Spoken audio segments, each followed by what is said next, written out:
Welcome to Angler's Advantage with Ledger Staff Photographer, part-time outdoor writer, and avid saltwater fisherman Michael Wilson, otherwise known as the Snook Mook. This webcast will show you how-tos, techniques, and tips which will give you, the saltwater angler, an advantage on the water. In this episode, we learn how to identify the three main types of bait fish used for fishing the flats of Tampa Bay and Florida's Gulf Coast: the threadfin herring, a scaled sardine, and a pinfish.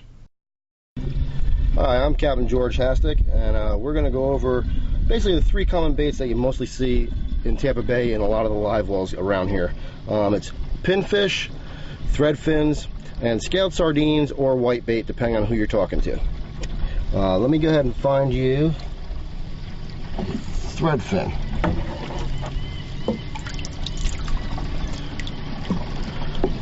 This is a threadfin, and as you can see, the name threadfin, and there's the threadfin right on the end of the dorsal.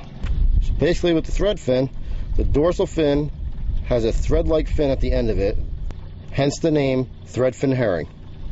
The main difference between the threadfin and the scaled sardine is the threadfin, for one thing, stands out. The body is a lot thinner than a scaled sardine, and the eyes on a threadfin are smaller than a whitebait or scaled sardine. Now I'm going to grab a scaled sardine so you can see the difference.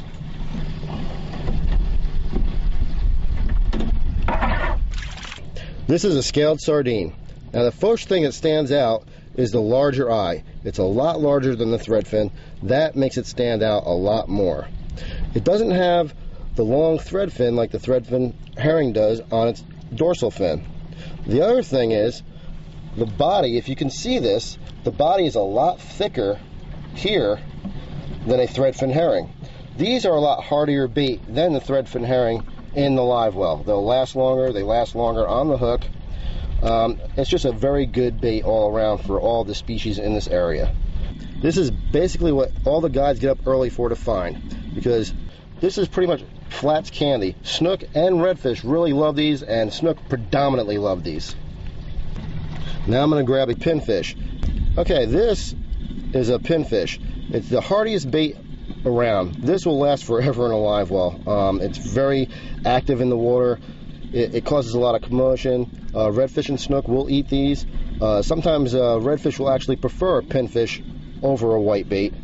And sometimes actually cut up, as in chunks. Redfish will key in on the scent over so much maybe a live bait. That's just something you have to experiment with. With the pinfish, it's a very hardy, active bait.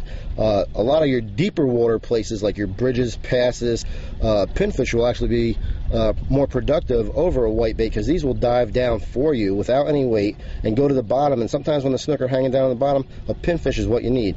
Now, hence the name, you have to be careful, because the dorsal and all of your pectoral fins, they're sharp and pointy, and that's why they call it a pinfish, because it will poke you. They do hurt.